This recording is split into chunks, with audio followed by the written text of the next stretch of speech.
બોન્જુર. બોન્જુર યાને કે અહીં પેરિસની ભાષામાં ફ્રાન્સમાં એમ કહી શકાય છે કે હેલો હાય. અને જ્યારે અમે પેરિસમાં ઉતર્યા ત્યારે અહીંના લોકોએ અમને ફ્રેન્ચ ભાષામાં બેન્યુઅર એ પેરિસ, એટલે કે પેરિસમાં આપનું હાર્દિક સ્વાગત છે, ફ્રેન્ચ ભાષામાં કહ્યું. અને એરપોર્ટ પર તો જુઓ તો ઢગલા બંધ, એટલા બધા એસ્કોર્ટ્સ રાખ્યા હતા કે કોઈ પણ વ્યક્તિ બહાર ગામથી વિદેશથી આવતી હોય તો એને ક્યાં જવું, કઈ રીતે જવું, ઓલિમ્પિક માટે આવ્યો તો તેને એટલું બધી સરસ મજાની સર્વિસ અમને આપી હતી કે જેવા ઉતર્યા ભેગા તો તમારો સામાન પણ એકો લઈ લીધો, અને સર સાથે ક્યાં જવું જોઈએ, ક્યાં રહેવું જોઈએ, ક્યાં કયા પ્રકારનું ખાવાનું મળશે, તમે કયા દેશમાંથી આવો છો, એ પ્રકારની તમે વ્યવસ્થા કરી આપી હતી. એટલે કહી શકાય કે પેરિસની અંદર ઓલિમ્પિક હતો એ ફક્ત રમત ગમત માટેનો નહીં, આખા પેરિસ શહેરે પોતાના ઘરે કોઈ લગ્ન પ્રસંગ હોય કે કોઈ સારો પ્રસંગ હોય ને જે આપણે મહેમાનોનું, મોંઘેરા મહેમાનોનું સ્વાગત કરીએ એવી રીતે તમામ પ્રકારના દેશોનું સ્વાગત કરતા હતા. અને અમે જે પ્લેનમાં આવ્યા હતા એ પ્લેનની અંદર લગભગ પોણા ભાગના પ્લેનની અંદર બધી ટીમ હતી. ન્યુઝીલેન્ડની ટીમ હતી, ઓસ્ટ્રેલિયાની ટીમ હતી, જે લોકો ઓલિમ્પિક રમવા માટે આવી ગયા હતા. દક્ષિણ આફ્રિકાની ટીમ હતી. અમને પ્લેનમાં પણ એટલી બધી મજા આવી કે બધા સાથે વાતચીત કરી, તેઓ કઈ ઇવેન્ટ્સ રમવા માટે આવી રહ્યા છે, શું કામ માટે આવી રહ્યા છે, એ બધી બાબતોનો એન્જોય કરતા કરતા અમે લોકોએ દુબઈથી પેરિસ સુધીની મુસાફરી કરી. એટલે કહી શકાય કે આ એક પ્રકારનો બહુ જ જીવનનો મહત્વનો લાહો મને મળ્યો કે અત્યાર સુધી હું 1980 થી વિવિધ પ્રકારના ન્યૂઝપેપર્સની અંદર ઓલિમ્પિકની સ્પેશિયલ પૂર્તિઓ લખતો હતો. પણ ઓલિમ્પિકનું ફિલિંગ્સ શું હોય, લોકોમાં ખેલાડીઓ શું વિચારે છે, વિવિધ પ્રકારના દેશો શું વિચારે છે, એની જે ભાવના જોવા મળી એ મને પહેલી વખત જોવા મળી. મારા માટે પેરિસ ઓલિમ્પિક એ મારા માટે ખૂબ જ જીવનનો યાદગાર પ્રસંગ કહી શકાય. એ રીતનું પેરિસની ભૂમિ પર પગ મૂકતા જ તે ખુશખુશાલ થઈ ગયો. ભારતની અને ગુજરાતની વાત કરવાની છે તમારી સાથે. તો હા. અત્યાર સુધી આપણી હરિયાણાની દીકરીએ તો 2 મેડલ જીતી લીધા છે. અને તમને પોતાને શું લાગે છે કે આ ઓલિમ્પિકમાં ભારતનો દેખાવ કેવો રહેશે? અને તમે ત્યાં કોઈ ભારતના ખેલાડીઓને મળ્યા કે નથી મળ્યા? આ ઓલિમ્પિકની અંદર 206 દેશના 10,714 ખેલાડીઓ ભાગ લઈ રહ્યા છે, જેની અંદરનો એક દેશ એ ભારત દેશ છે. ભારત દેશના 117 જેટલા ખેલાડીઓ અહીં પધાર્યા છે અને તેઓ 16 પ્રકારની રમતમાં ભાગ લેવાના છે.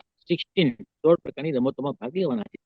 જ્યારે શરૂઆત ઓપનિંગ થયું એ તો અદ્ભુત ઓપનિંગ હતું. ભારતનું જે બોટની અંદર ઓપનિંગમાં ભારતનો ધ્વજ લઈને જે બોટ પસાર થઈ એ વખતે અમે ત્યાં હાજર હતા. એ ફિલિંગ કેમ થયું કે હું પોતે મેડલ્સ મેળવી રહ્યો અને મને જેટલી આનંદ થાય એટલું મને ભારતીય ટીમને જોઈને આનંદ થયો હતો. અમે બધા લોકો જેટલા હતા ઇન્ડિયન્સ લોકો એ બધાએ ભારતની જય બોલાવી હતી અને સ્વાગત કર્યું હતું. એટલું જ નહીં પણ ઓલિમ્પિકનું 118 વર્ષના ઇતિહાસમાં પહેલી વખત ઓપનિંગ અમે સ્ટેડિયમની બહાર ઓપન ઓન ધ સ્કાય ને રિવર ઉપર કરવામાં આવ્યું. નદી પર થતું ઓપનિંગ એ પહેલી વખતનું હતું, જેમાં લગભગ 100 પ્રકારની બોટ હતી, કેટલી 100 બોટ્સ હતી. એ બોટ્સ ની અંદર 206 દેશના કન્ટ્રીઓના લોકોના ખેલાડીઓને સમાવેશ કરવામાં આવ્યો હતો. અમુક નાના કન્ટ્રીઓ હોય, નાના ખેલાડીઓ હોય, એના એક બોટમાં 3-3, 4-4 દેશો હતા. ત્યાં વધુ ખેલાડીઓ હોય તેને એક બોટ સ્પેશિયલ આપવામાં આવી હતી. સૌથી મજા એ પણ હતી કે બોટના વિવિધ પ્રકારના વિવિધ શેપ હતા. બોટનો પણ આખો ઇતિહાસ હતો કે લાંબી બોટ, ટૂંકી બોટ, અમુક પ્રકારની બીજા પ્રકારની શેપ વાળી બોટ. ચાલુ વરસાદે પણ ઓડિયન્સ અને ખેલાડીઓએ ખૂબ જ મજા માણી. અમને એમ લાગ્યું હતું કે ઈશ્વર પણ આશીર્વાદ વરસાદ દ્વારા વરસાવી રહ્યો છે, કે વિશ્વ બંધુત્વની ભાવના ઉત્પન્ન થઈ હતી. અહીં વિશ્વના તમામ પ્રકારના ખેલાડીઓ, તમામ પ્રકારના દર્શકો બધા એક જ સ્થળ પર ભેગા થયા હતા. એટલું જ નહીં પણ પેરિસની 777 કિલોમીટર લાંબી એવી સીન નદી, જે પેરિસનું ગૌરવ કહી શકાય, આન બાન ના શાન કહી શકાય, એ નદી પણ આજે ઉત્સાહમાં હતી. આજે મારા આંગણે વિશ્વના આટલા બધા ધુરંધર ખેલાડીઓ અને રમત પ્રેમીઓ મને જોવા માટે આવ્યા છે. એ પણ પોતે સોળ સજા તંગાળેલી જેમ નવવધુ હોય એ રીતે સીન નદીનો પણ માહોલ અમને લાગતો હતો. અને જેમ જેમ બોટો પસાર થતી ગઈ તેમ તેમ દરેક દેશના ખેલાડીઓને અમે આવકાર કરી. ભારતની વાત કરીએ તો ભારતની અંદર જે ખેલાડીઓ છે એનું અમે ક્યાં નિવાસ સ્થાન છે ત્યાં પણ જોવા ગયા હતા. ત્યાં ઉતારો આપણે ઓલિમ્પિક વિલેજ છે ત્યાં જોઈ આવ્યા. ઘણા બધા ખેલાડીઓ મળ્યા પણ ખરા. પણ સૌથી વધુ જેવું ઓલિમ્પિક સ્ટાર્ટ થયું એમાં સૌથી શરૂઆત થઈ આપણી નિશાનબાજી અને શૂટિંગની અંદર. શૂટિંગનો માહોલ એટલો બધો પરફેક્ટ અને સુપર્બ રહ્યો છે આપણો આ વખતનો કે દરેક પ્રકારના ખેલાડીઓને એમ થયું કે ભારત વિવિધ પ્રકારના ઇવેન્ટ્સમાં આગળ પડતું છે. એમાં પણ જયારે મનુ ભાકર જે હરિયાણાની માત્ર 22 વર્ષની ખેલાડી છે, શૂટર છે, એમ કે છે કે તે ભારતની પ્રિન્સેસ ઓફ શૂટર્સ છે, શૂટિંગની પ્રિન્સેસ છે. કેમ કે એને સૌથી મોટો પહેલો રેકોર્ડ તો 2018માં, આજથી 6 વર્ષ પહેલા જ્યારે 16 વર્ષની હતી ત્યારે જુનિયર વર્લ્ડ કપની અંદર 4 મેડલ જીતવાનો, વર્લ્ડ ગોલ્ડ મેડલ જીતવાનો એને રેકોર્ડ કર્યો હતો, જે ભારતની સૌથી નાની વયમાં વર્લ્ડ કપ જીતનારી તે ભારતની પ્રથમ મહિલા ખેલાડી હતી. પાછો એવો જ નવો રેકોર્ડ ઓલિમ્પિકમાં કર્યો. 10 મીટર રાઇફલ પિસ્તોલની અંદર તેને પણ મેડલ્સ મેળવ્યો. આજની સુધીમાં શૂટિંગમાં ભારતને કોઈ પણ મહિલા ખેલાડીએ તો મેડલ્સ મેળવ્યો તો પહેલી મનુ ભાકર છે. મનુ ભાકર એટલી લકી મહિલા ખેલાડી છે કે માત્ર એક બ્રોન્ઝ મેડલ થી એને સંતોષ ના થયો, તો ફરી એને મિક્સ ડબલ્સમાં સર્વોજીત સાથે રહીને પણ બ્રોન્ઝ મેડલ મેળવ્યો. એટલે એ રીતે એને ઘણા બધા રેકોર્ડ કર્યા કે ભારતની પહેલી મહિલા શૂટર બની, પહેલી વખત એક જ ઓલિમ્પિકમાં 2 મેડલ્સ મેળવનારી પણ ભારતની પહેલી મહિલા ખેલાડી. એટલે ભારતીય મહિલાની અને ભારતીય ખેલાડીઓમાં એનું બહુ જ પ્રકારનું બહુમાન હતું. અમે એ પણ જોયું હતું, એનું સત્કાર સમારંભ, એનું ખુશી એમાં જોવા મળી. વી આર લકી કે અમે એ વખતે શૂટિંગ માટે અમે ત્યાં હતા અને અમે એને શૂટિંગનો આનંદ માણ્યો. એટલું અમે માણ્યું એટલું જ નહીં, પણ આપણી સિવાયના બીજા દેશના ખેલાડીઓએ પણ આપણા ભારત દેશના વિજયને વધાવ્યો. એ પણ બહુ સરસ કહી શકાય. બીજા દેશના ખેલાડીઓ પણ જે ભારતના દેશના વિજયને વધાવે, એને આવકારે, સન્માન આપે, એનો જ વિશ્વ બંધુત્વની ભાવના કહી શકાય, જે મને જોવા મળી. બીજી કઈ કઈ સ્પોર્ટ્સમાં તમને ભારતનો આવી રીતે વધારે સારો દેખાવ જોઈ રહ્યા છો, શક્યતાઓ છે? એમાં એક તો હોકી કહી શકાય. હોકીની અંદર હરમનપ્રીત કૌર જે આપણે કેપ્ટન છે એ સુપર કેપ્ટન છે ને એને પણ લાસ્ટ છેલ્લી ઓલિમ્પિક રમાઈ ટોક્યોમાં 2020 ની અંદર ત્યારે આપણે બ્રોન્ઝ મેડલ અપાયો હતો ને ભારતે હોકીમાં બ્રોન્ઝ મેડલ આફ્ટર 41 યર્સ 41 વર્ષ પછી જીત્યો હતો. એ ઘટના ફરી પુનરાવૃત્ત થઈ શકે એવી શક્યતાઓ ઉભી થઈ છે. આજે ભારત એવા પોઝિશન પર છે કે ભારત કોઈ પણ મેડલ મેળવી શકે એ પરિસ્થિતિ પર છે. કેમ કે આજે આપણે કેપ્ટન હરમનપ્રીત કૌરે 4 ગોલ કર્યા છે અત્યાર સુધીમાં, અને ભારતને જેના પોતાના ગ્રુપમાં એને પ્રથમ સ્થાન પર લાવીને ઉભું રાખી દીધું છે. તેવી જ રીતે બેડમિન્ટનમાં પીવી સિંધુ આગળથી પણ અપેક્ષા રાખી શકાય છે. એવી જ રીતે બોક્સિંગની અંદર લવલીના બોર્ગોહન છે, જે 75 કિલોગ્રામના વર્ગમાં ભાગ લેવાની છે, તો એની પાસેથી પણ અપેક્ષા રાખી શકાય છે. એ સિવાય મીરાબાઈ ચાનુ છે, જે વેઇટ લિફ્ટિંગની એકમાત્ર ખેલાડી છે, એની પાસેથી પણ આપણે અપેક્ષા રાખી શકાય છે. એટલે આપણે પછી ઘણા બધા એવા ખેલાડીઓ, હજી તો આપણે નીરજ ચોપરાની ઇવેન્ટ બાકી છે. નીરજ ચોપરાની ઇવેન્ટ ઓગસ્ટ મહિનામાં શરૂ થવાની છે એથ્લેટિક્સની. તો એ પણ જયારે ઓલિમ્પિકમાં આવ્યો ત્યારે, ઓલિમ્પિક વિલેજમાં આવ્યો ત્યારે લેટ આવ્યો હતો. તો એ આવ્યા પછી પણ ઓલિમ્પિક વિલેજમાં ભારતીય ખેલાડીઓ તો સન્માન કર્યું, પણ ઓલિમ્પિકમાં બીજા બધા દેશના ખેલાડીઓએ પણ નીરજ ચોપરાને વેલકમ કર્યો. એટલે આ બધી ભાવના મને બહુ ગમી કે તમે બીજા કોઈ સારા ખેલાડીને વિનિંગ થઈને આવે છે એ બીજા દેશના ખેલાડીઓને હરીફ નથી માનતા, દુશ્મન નથી માનતા. તો અમારો સ્પર્ધાત્મક નહીં, પણ એ આપણો છે, એક માનવીય માણસ છે જે પોતાનું કૌશલ્ય, પોતાનું કૌવત દર્શાવવા માટે શ્રેષ્ઠ પ્રયત્ન કરે છે. એ શ્રેષ્ઠ પ્રયત્નને લોકો આવકારે છે. આજે પેરિસમાં જયારે આવ્યો ને ત્યારે બીજી નવી નાની વાત કહું તમને. તો અમે પેરિસમાં એરપોર્ટથી હોટલ પર જતા હતા, તો એક સાથે 4 લેન હતી. તો ડાબી બાજુની લાસ્ટ લેન હતી એ હંમેશા ખાલી રાખવામાં આવી હતી. આ બધે પેરિસ 2024 લખવામાં આવ્યું હતું. મેં પૂછ્યું આમ કેમ, તો આ જે લાઈન છે ડાબી લાઈન, એ ફક્ત પેરિસમાં એથ્લેટિક્સને કોઈ તકલીફ ના પડે એના વાહનને માટે ખુલ્લી રાખવામાં આવી છે. ત્યાં બી કોઈ વાહન જઈ ન શકે. ઓહો, પ્રાઇવેટ ટેક્સી નહીં, કોઈ પર્સનલ નહીં, ફક્ત ઓલિમ્પિકના ખેલાડીઓને આવવા જવા માટે ટ્રાફિકની સમસ્યા ન નડે. એ કેટલું બધું વિચાર્યું છે એના લોકોએ કે એને તકલીફ ના પડે, તો એના માટેની આખી એક લાઈન ખુલ્લી રાખવામાં આવી હતી. અચ્છા, જ્યાં જુઓ ત્યાં પેરિસના મોટા મોટા સ્ક્વેર, એટલે ચોક કહી શકાય આપણે, મોટા મોટા ટાઈમ સ્ક્વેર જેવા મોટા ચોક હોય, એની અંદર લોકલ ખેલાડીઓને, પેરિસને ફ્રાન્સના ખેલાડીઓને પ્રોત્સાહન આપવા માટે મોટા મોટા હોર્ડિંગ્સ, મોટા બધા ફોટા હોય એમના, એને પોતે નેતા અભિનેતા હોય ને, આપણે ત્યાં મોટા ભાગે નેતાઓના ફોટા હોય છે, ત્યાં તો અભિનેતાના ફોટા હોય છે, પણ દરેક પ્રકારના ખેલાડીઓના મોટો ફોટોગ્રાફ્સ, પોતાનો શું ગેમ્સ રમવાનું તેનું નામ ફ્રેન્ચ ભાષામાં અને ઇંગ્લિશ, એટલે પ્રોત્સાહિત કરવામાં આવે છે.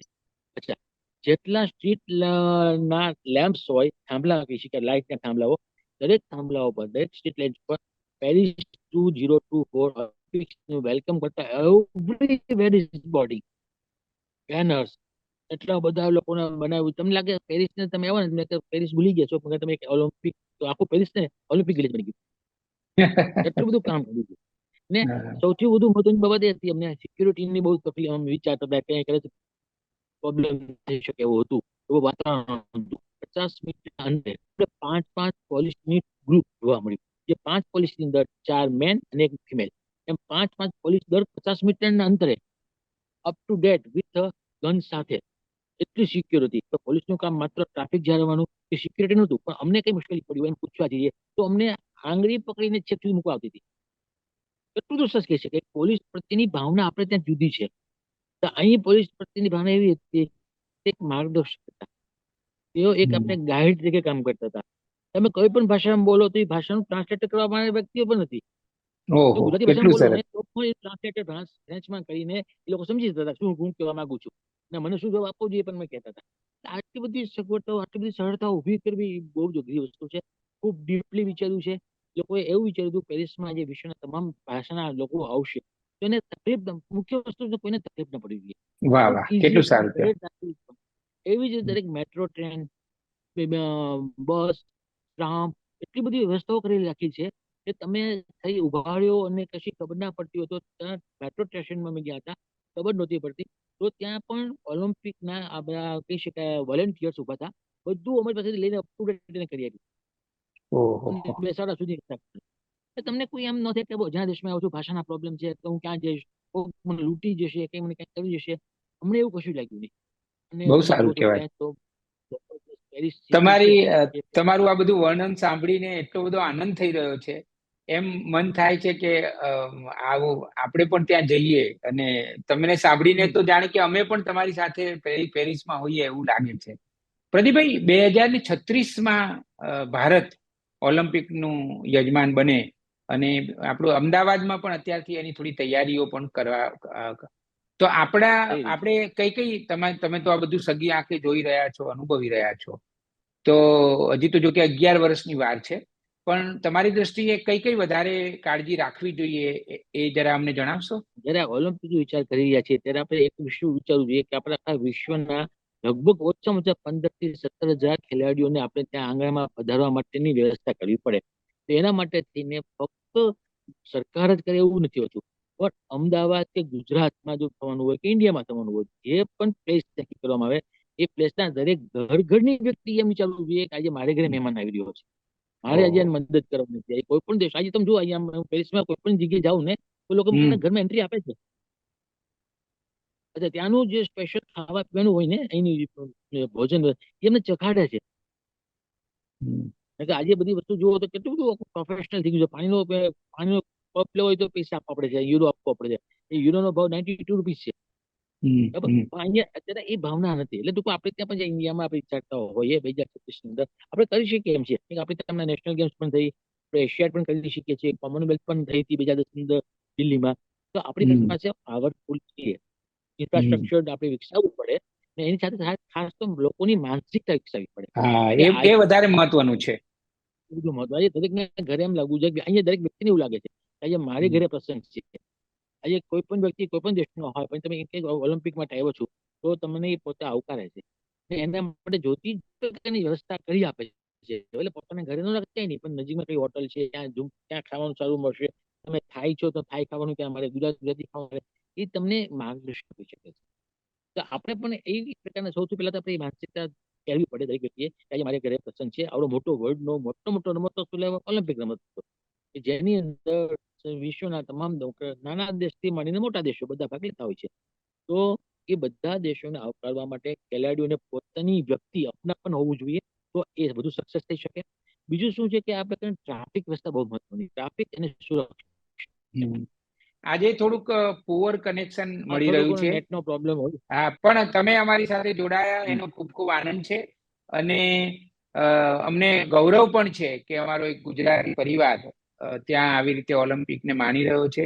અને તમે જે રીતે આંકડાઓ બોલતા હતા બધા જ, એટલે એક ગેમના આંકડાઓ તમને જીભ ઉપર છે, એટલે તમે કેટલું બધું આત્મસાત કરીને બેઠા છો એનો પણ અમને આનંદ છે. અને તમે જ્યારે પાછા આવશો ત્યારે પણ નવી સવાર માટે આપણે એક વિગતવાર મુલાકાત પણ તમારી ચોક્કસ. કરીશું. કારણ કે મૂળ વાત એ છે કે આપણું ગુજરાત પણ કઈ રીતે સ્પોર્ટ્સ કલ્ચરમાં આગળ આવે એવો આપણે બધાએ પ્રયત્ન કરવાનો છે. નવી સવારમાં તમે જોડાયા એ માટે પ્રદીપભાઈ તમારો ખૂબ ખૂબ આભાર માનું છું.